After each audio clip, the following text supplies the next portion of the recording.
Dragon Lockheed, Wolverine, Rogue, Cyclops, Storm, and Charles Xavier. Another note went into Steve's mental situation file. After assessing the threat level, Steve should ask Xavier what he knew about this. In addition to being a telepath, Xavier was often in the know about global-level threats before anyone at S.H.I.E.L.D. had an inkling of their existence. Steve completed his circle and noticed one person who stood out like a sore thumb. Magneto. The X-Men's mortal adversary. Steve almost flattened Magneto with his shield, just on general principle, but it wasn't in Steve's nature to hit a man without provocation. Magneto was the only visible enemy, and he looked as thunderstruck and confused as the rest of them. After the first few seconds, when everyone else was doing more or less what Steve was doing, the questions started to come. How did we... Where are we? Oh, I got it. We're on some kind of giant ship in outer space. Spider-Man shot out a web to an overhead girder and swung up to stick himself to the transparent dome.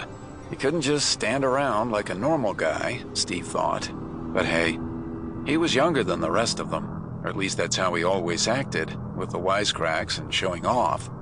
Mr. Fantastic, Reed Richards, seemed to be assessing the situation as if it were a puzzle just for him to solve. That's how he saw everything, Steve figured. For the millionth time, Steve wondered how the blue fabric of his suit handled all the stretching. Reed could have made a killing if he patented that. No identifiable origin. These gauges look like Kree. Shi'ar. I'll have a handle on it soon. Brain Trust? Xavier? Banner? Any idea how we got here? Steve was looking at the Hulk when he finished asking the question. It was difficult for Steve to reconcile the presence of Banner's mind, trapped in a body full of the Hulk's primitive rage. Teleportation, some kind of dimensional breach, hard to tell. That's obvious, Richards. Noting the edge in Banner's voice, Steve turned to Iron Man next. Tony?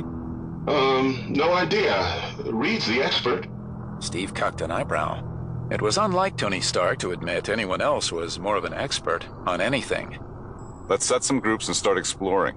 If this is a ship, we'd better find out how it works. We'll break it up into territories for each team. Hold on. We weren't together on Earth. Why are we all in the same place now?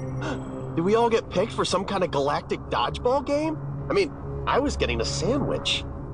We were all in the Baxter building. Where's Susan? Steve took note. Even Reed didn't know why his wife, Sue Richards, the Invisible Woman, wasn't there. Typical Reed. Only just now noticing my sister is missing.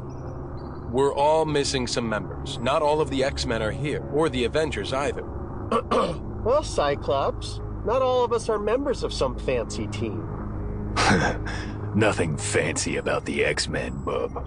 Wolverine and the rest of the mutants were in their uniforms too, as if they'd been ready for a fight.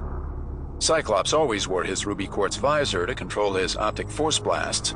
Colossus, when he wasn't organic steel, just looked like the big Russian farm boy he was.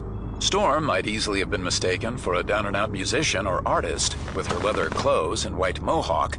Wolverine had itinerant drifter written all over him, except when he showed his claws. And then there was Nightcrawler.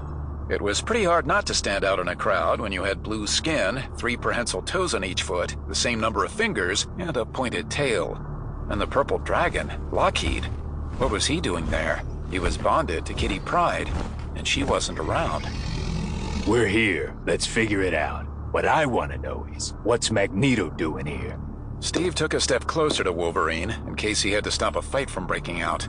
Then, movement outside against the field of stars caught his attention. Heads up. 4 o'clock high, another ship. I sense other humans. There. Our enemies. Ooh. The other ship drifted closer. It too was domed in what appeared to be glass, but Steve couldn't identify the figures within. Kang the Conqueror, the Wrecking Crew, Absorbing Man, Dr. Octopus, Molecule Man, the Lizard, Dr. Doom, another, perhaps several others. Something, another mind, is shielding them against my psionic investigation. Pretty random, just like us. Only mean and ugly. Hey, Spectrum, maybe you can do your light speed thing. Zip over there and back before they notice you? Hold on. Don't go off half-cocked. We don't want to start a fight before we understand what's going on here. Speaking of fights, I'm with Wolverine. What's this mook doing?